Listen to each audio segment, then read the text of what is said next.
Hello and welcome to Cartoonist Kayfabe. My name is Jim Rugg. I'm Ed Piscor. Before we dive into today's video, I want to remind everyone that Cartoonist Kayfabe is brought to you by the books that we make. We are working cartoonists. Ed Piscor's Red Room Trigger Warnings and Red Room The Antisocial Network are now available wherever you buy books. These are collections of his series, Murder on the Dark Web for Fun and Profit. They are 4 complete stories plus a lot of cool back matter, and they can be read in any order. So whichever book you encounter first is where to start. You can pick up Street Angel Deadliest Girl Alive is now back in print from Image Comics. 8 complete full-color stories about the homeless ninja on a skateboard, perfect for any superhero or action fan on your list, including yourself. And Hulk Grand Design Monster Madness. The comic books are out now and available in comic shops. This is a retelling of the 60-year history of the Incredible Hulk. The Oversized Treasury Edition will be in stores in early 2023. I highly recommend you pre-order that book. It's the best thing I've designed, and it is designed to fly off the shelves. So let your local comic shop know that you want a copy of that. And if you're anywhere near Tokyo, the last weekend in November, make sure you go to Tokyo Comic Con and say hello to Ed Piscor in person. He will be sharing a table there with the great Jeff Darrow, along with many other Cartoonist Kayfabe favorites. So that should be an amazing event.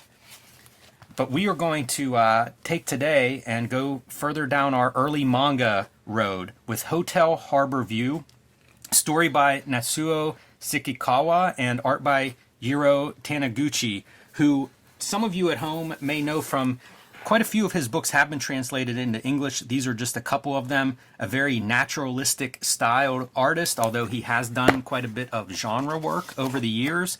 But Hotel Harbour View, I'm sure, is the first appearance in English of his work, and probably the first time most American readers became aware of his work.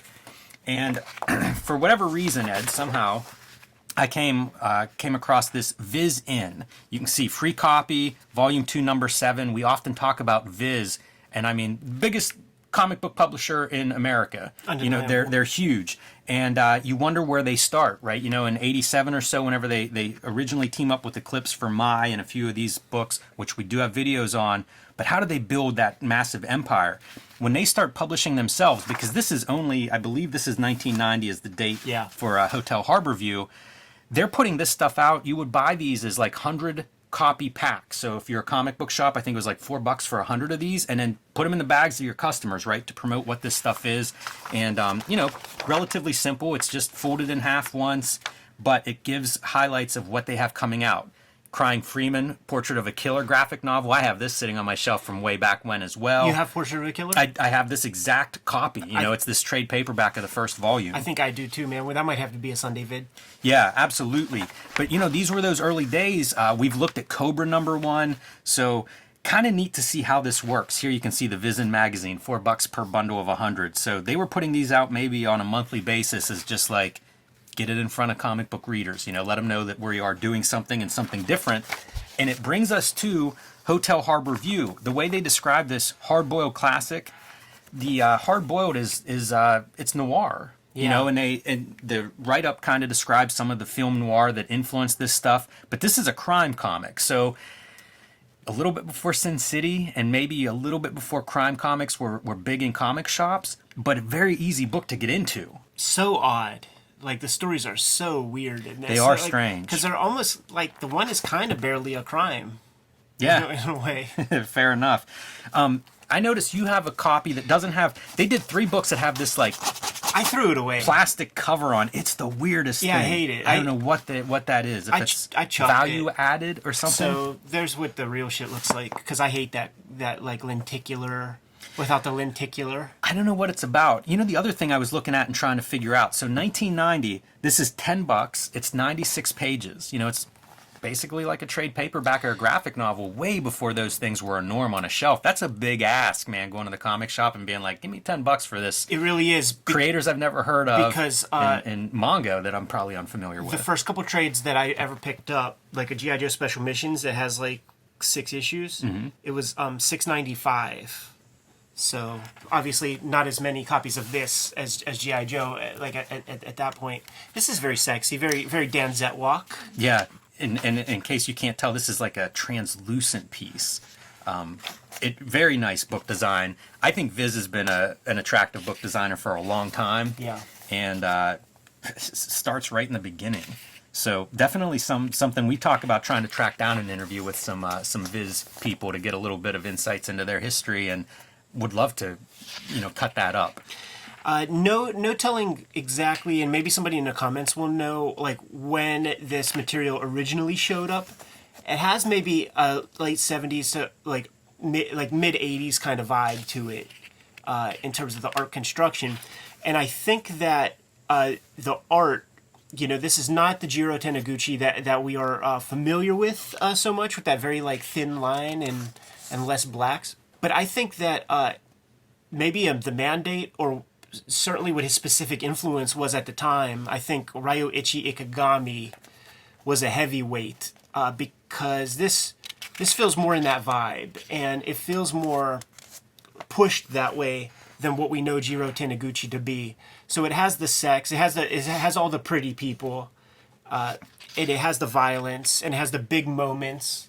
A lot of Ryoichi Ikegami flavor, and I think that was probably even an influence for publishing this in America.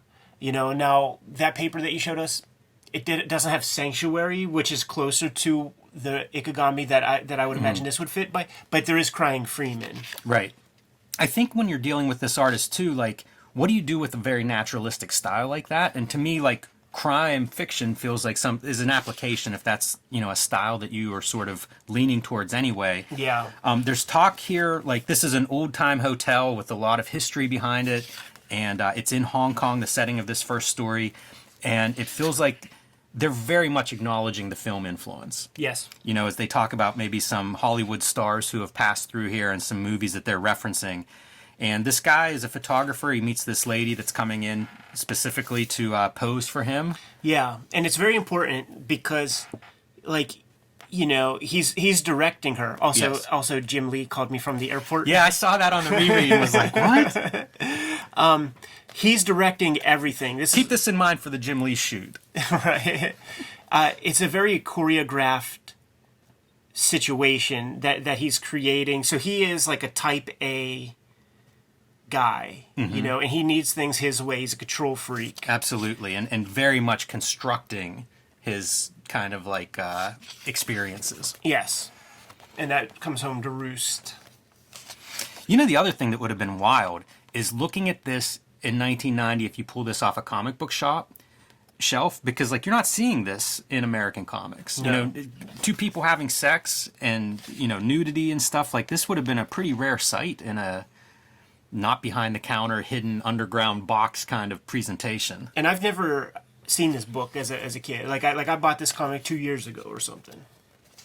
Right. So as we go along, you get a little bit of hints of his relationship with this model that he's shooting, but also kind of his life, which is just sitting at that bar and drinking and kind of wasting away in some ways. He's a real sourpuss. And now we see him doing his best taxi driver imitation. And it's all right, we've got sex and violence mixed up here, a little bit of alcohol. Still that type A. All the elements of that film noir. He's practicing. Yes.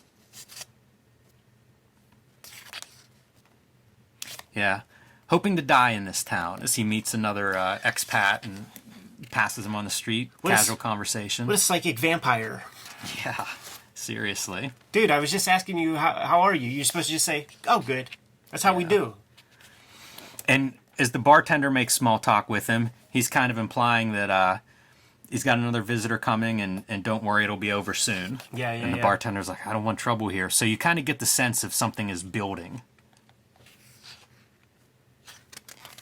It is a bizarre story, and it's about, I don't know, this is 96 pages, so there are 2 stories in this. These are one-shots. Yeah, 40 pages, 45 pages, something like that. Yeah, these are little one-shots that would just show up.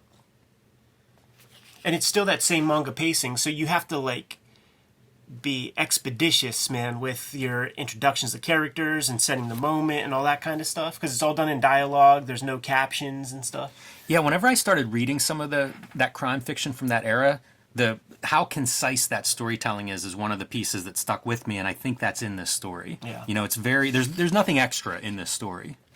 See, this is the very Ikegami kind of thing, and this lets you know this is mid '80s maybe with that power hair. Yeah. I am woman, hear me roar type shits. You know, he says stuff like, "I'm not running now," as they're having their exchange back and forth, and you realize, like, oh boy, this is the trouble that was coming. Standoff, baby. And he's apparently ready for it, right? Look at the movement of all this drapery. Like, you really feel that. I was looking at this foot because it feels just slightly like a weird angle. Yeah. And I think that that's amazing because it's almost in a split second different than where this leg is. Sure. You know, like the timing is different. And it's also like, you know, that is not the footwear to be having a Mexican standoff in, you know. That's the So there's that.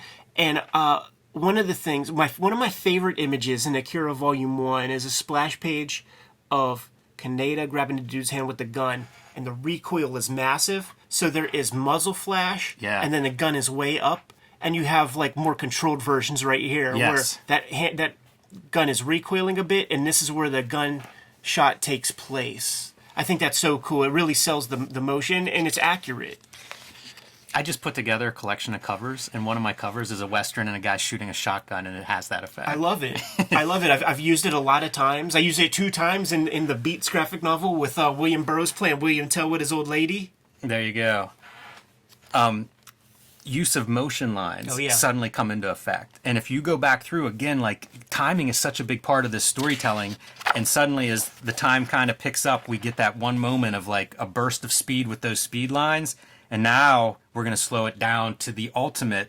And this is the cult reason behind me knowing about this book and picking it up years later. Yeah, 4 pages. Because here we go. Her bullet is, we see where his missed, just off target a little bit. Now let's see what hers is going to do. Yeah, but this is a classic sequence. The thing is, like, he hit his target. That's true. You know what I mean? Like, he hit his target. He shot himself. You're exactly right, and it's where that bullet is going to hit, more or less. Yeah. Man, really drawing it out, and then, bam, makes its mark. I mean, this is just so funny. Like, creating bullet time way before the Matrix. And then you get the sense, like, right here, it's that kind of Michael Bay where it's slow, and then as soon as it hits, it's quick again. Love this too. Yeah. Where it's kind of the same size as him, but it's a different plane. You know, the feet. Yeah, very important. You don't want to tangent that. No, absolutely not. And he's down. His lover, prostitute, shows up and sees him there. There's a very brief exchange. And the chicks are like, "Listen, he paid me too." So, like, I only did what I was told. Yeah. So did the other lady. You know, the other lady was his sexual interest, and we get character from him with his interactions with her, choreographing the porno shoot, and literally down to the words they said in the gunfight exchange were pre-planned. Yes. And he was supposed to be shot, and she's kind of marveling that, like, he drew and shot, but didn't hit her, probably on purpose. Yeah, I think so. He just wanted to prove that he was a quick draw. That was what all the practice was and stuff. It also frees her up, right? Self-defense. Yeah. Cancer. So the guy, you know, he was dying of cancer and decided to do this before the pain beat him. Yeah. He wanted to be shot dead in a hotel bar in Hong Kong like some cool gangster in an old movie. Wrote my lines for me. Now, if that was me, I would say maybe shoot me like 10 times real fast. Like, I don't want to feel it. I do think you're taking a chance. Because who's got the nerves to just like, I've never killed anybody, but let me take this one shot relatively quickly and end your life? Yeah. Like, shoot me 1,000 times. I only do what my customers pay me for, just like you. Yeah, a lot of they do a lot of that in this story of like parallel pieces. Yeah. In this case, parallel characters. Let's get our comic book melodrama on the next page, Jim. The Hooker with a Heart of Gold. That's Noir. Yeah, it's a cool story. It's kind of neat to see it done in with a little bit of a different voice. More of that Ikigami flavor. Totally, that's very much so. And this is our second story now. They say episode 2, and this is another crime story. This is the wild shit right here, man. Yes, I thought about this. Like, we've all been in this airport, right? But it looks like, it's dots, but then when there's like overlapping dots that taper, like, what the fuck is that? It's not a Zipatone screen. You think that's a duo shade? I don't. Like, if it's anything, because the way it tapers and stuff, Maybe it's Yeah, because like you can't do that by ganging up screen tones. I don't think because the it's edges are dots. rough. Yeah, it's not duotone because there's very many grays. There's about 3, 4, 5 different grays. I'm at a loss. Well, Kayfabers, fill in some comments if you know anything about this. We've got manga viewers out there. But look at the technique, and like we could say, okay, he traced the photograph, fine, but cutting in light rays through the glass of all different value, creating the translucency that way, not touching the edges. There's so much technique in here that even if he traced the photo, there's so much art that's being done here that you can't even hate. You're corny if you're talking shit. Yeah, the weird reflections are an amazing touch. And look at this as like a reflection in an eyeball. So you have like all that stuff that we see in the first panel, but now it's a little bit circular, wrapped around the shape of the iris. Zoom out. Incredible. All right, so we got a story set in Paris, and the story is, well, here we go. These two guys encounter each other, and there's an exchange of guns, and one man kills the other. It's a real cool move too. He's got like just his kind of finger inside the trigger barrel or whatever that's called, and just flips it up, blast a dude. Yeah, you get those motion lines with the slight curve. Other guy shoots the damn ground, and we spend a whole lot of time on that. Yes, we do. It even goes back in time. I feel like the strips, like this shit is like what happened seconds before. That's a really strange effect, the bullet hitting the ground and mushrooming. Yeah. It's real interesting. It's almost like you did the research on bullets and stuff to do this story, and now you're going to show off what you learned. Yeah. I'm going to put it to use. Yeah, I mean, we saw that in the previous one. You know what it is? There's probably a little bit of a fetishization because it's such a, like, they're not fucking with guns out over there. So Yeah, I think you're right. I've seen some other movie, like I've seen British movies where, like, the treatment of the gun is like, it's unlike the way that we treat gun. It's this coveted, like, you got a gun. Like, you're a bad guy, and you got, how the fuck did you do that? So the story goes, this is a known assassin. He's been away for a while, and she recognizes him. Also an assassin. Well, that's a problem. He's not supposed to be operating in this town, and she is tasked with basically putting a hit on him. His eyes are so specific. They're these, like, long horizontal rectangles with, like, almost straight edges at the top and bottom. It's so interesting they do these sequences, right, where they're just passing on elevators. And it's like, did he recognize her? This one part, man, like, shouts to the fucking letterer, cutting lettering in perspective in Zipatone. Like, you could see even some of the cuts up top and shit, so they get mad props from me for that. That's a time-consuming little piece.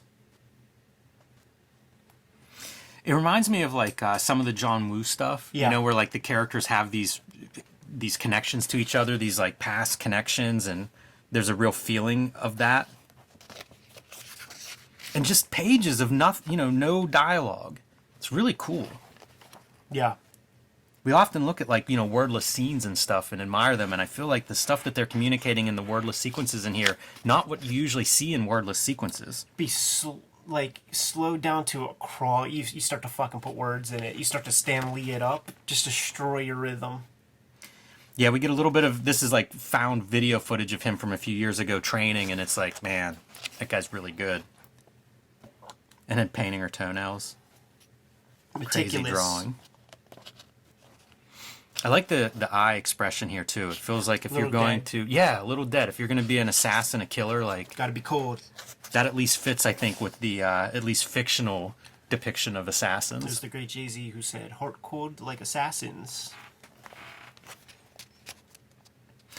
A lot of this stuff I enjoy. Lights running through the streets at night. Yeah, that's the thing that Otomo put down with Akira in a big bad way. Reading comics within comics. I always love that. We're in Gay Paris, dude. So like, it's bande dessinée, man. And they're even, like, I feel like he just lightboxed some legit stuff because it has, like, a different kind of line.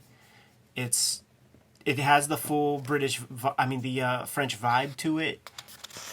It's a torpedo. And she's really kind of pushing the limit, man. Keeps exposing herself to him. Like, why doesn't he recognize me? Yeah, she's putting herself in that position. Like, come on, man.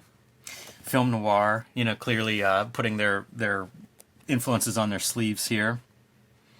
And she's like distraught over this. Yeah. He's the guy that taught her to kill. She's very insulted. So how does he not remember her? Yeah, very insulted. You can't do that to a lady.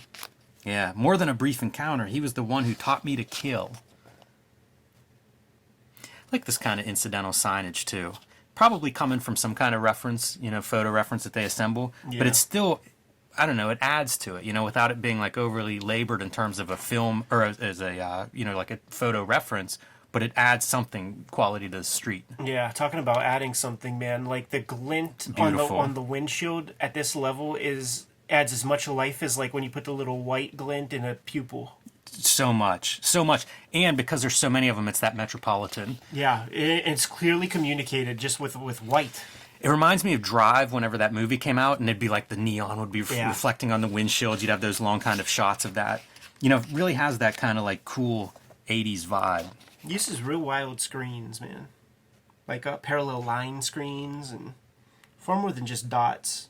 Certainly her outfit is a screen. Boy, I'm going to be buying some screens soon, Jimmy.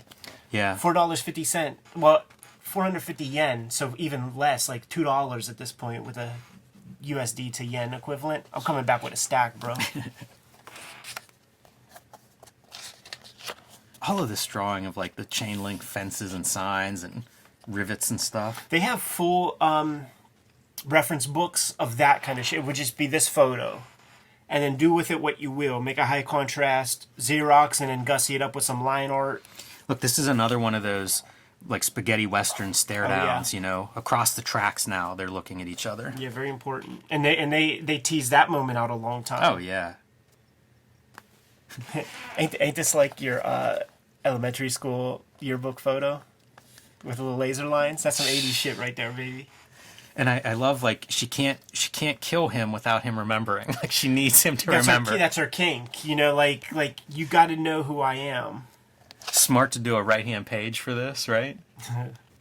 That'll get a few extra sales as the guys are flipping through this at the comic shop. Just gorgeous, like chipping away. Mm-hmm. With like a straight edge, like razor blade. There's a lot of drawing both ways on that. Yeah, good way to put it. And you see that buildup of the screens on the water, where it's like you're ganging up a screen or doing a duo shade or something on there. Yeah, it's really not ganging up screens, man. These are independent dots that are just thicker. I just don't know.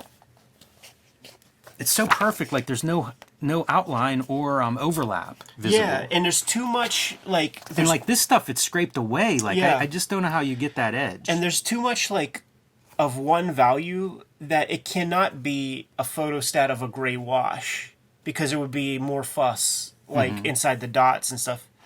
So I have no fucking clue. It baffles me. I think we actually even called out that sort of thing in Akira. Yeah, it seems familiar. I think it's the one with Frank Whiteley. I love this stuff too. Never forget that we were in love. As she's like pulling the trigger on this dude. This is romance, This is assassin sex, Wasn't there an Angelina Jolie, like Antonio Banderas movie or something? I don't know, but assassin sex is a great name for anything. Yeah. Movie, book, comic, you name it. And the train comes too, like so dramatic. Hits him with a couple in the chest. The train comes zipping by to obscure their vision of each other. He falls over dead, and she's and this is that very gone. Very Japanese sequence where this guy just like notices and puts the dude's brim on his head. This drawing looks very close to a Don Simpson Bizarre Heroes #0, I believe, drawing. Like there is a dude, and the drawing is almost exactly the same. Man, if Same I'm zipatones not and too stuff. lazy in the edit, maybe I'll look for that. Yeah. Remember. So cheesy. Yeah. This Fred Burke piece is the same piece that appears in here. So again, giving some context to the film noir influence and the history of that and where that overlaps. And then this is kind of an interesting piece. Yeah. Because the writer, Viz Communications, is honoring the request from Mr. Sakakawa that his profile not be included in this book. Yeah. I wonder about that. There's that stuff like when we were talking with Fred Schott, and he was like, I'm never writing about manga ever again, because when I write this stuff, like, it was okay when it was in the Japanese publication, saying that this guy wrote this Arrow manga or this kind of porno thing, but when they found out it's being translated to English, like, those people would come out of the woodwork, those mangaka, and say, no, I didn't do that. Like, I'm not known for that. And it's like, yeah, you are. Like, almost everything you did is that. You signed off on it. But now that it's, like, going to this American audience, who knows what their perception is of that? Like, so they want to put, like, their best foot forward. I'm just speculating, but there's precedent. Like, we literally had conversations with Fred Schott talking about, like, how the mangaka won a different perception in the West than they have back home. So I wonder if there's something about that. Or if it's like a Chris Ware thing where he's like, I do not approve of this bullshit zippy kind of cover. I cannot have my name on a book that has a little hologram with no hologram on it. Yeah, I think it's probably more A than B, because how did they even know what this is going to be whenever they're making the book? One last note, look at the blue in his face shadows. Like, it's a very black and white looking, gray kind of cover, but it's not. Yeah. This is the thing we used to do in painting where it'd be like flesh color. You'd have greens in it and all these different colors that you don't think of as skin. And that might be green. Yeah, it looks like there's some green there, but I mean, the blue is very pronounced. And whenever I complain about browns and grays on all the full color books. Even whenever you're going black and white, it's like there's color. There's room for color in that stuff. Yeah, super cool, man. Jimmy, you good to go? I am. Kayfabers, like, follow, subscribe to the YouTube channel. Hit the bell. We'll notify you when new vids are available. Jimmy, tell the people what's out there, man. Street Angel Deadly Squirrel Live is back in comic shops, back in print from Image Comics. 8 complete full-color stories. It's action superhero comics at the finest that I'm capable of. So pick that one up if you haven't read it already. Hulk Grand Design Monster Madness, the retelling of the 60-year history of the Incredible Hulk. The comic books are out now. The oversized Treasury Edition with the fluorescent green cover that you are going to want on your coffee table and shelves will be in stores in early 2023. Pre-order that now. With the way printing is, if you want a copy, pre-order to make sure you get one. Join me on patreon.com/JimRugg, where I post lots of comics, arts, Q&As, things of that nature. And I just recently posted a PDF of all of my freelance covers and notes to those. So if you're into art or process, you will enjoy that. And Ed, what about you? Red Room Trigger Warnings, Red Room The Antisocial Network trade paperbacks are in stores today as we speak. Murder on the Dark Web for Fun and Profit is the name of the game in Red Room Comics. Each of these books contains 4 complete stories that are self-contained and 70 pages plus of additional material. You can get these books at any good bookstore, comic shop, or online. And hit up my Patreon, patreon.com/EdPiscor. $3 will get you the archive there for more than 300 pages worth of comics. It's less than a penny a page of comics that are up there in the archive, but I put new strips up once a week. My link tree in the description below this video will get you to all of those destinations, and we thank you guys for your patronage, because that makes these videos possible. Jimmy, tell the people what else we have out there, man. Subscribe to the Cartoonist Kayfabe e-newsletter at the links below this video. You can also find Cartoonist Kayfabe t-shirts, merchandise, stickers, fanny packs, and lots more at our spread shop, also in the links below this video. It's another great way to support the Cartoonist Kayfabe channel. Give them those marching orders, Jimmy. We'll be on our way. Read more manga.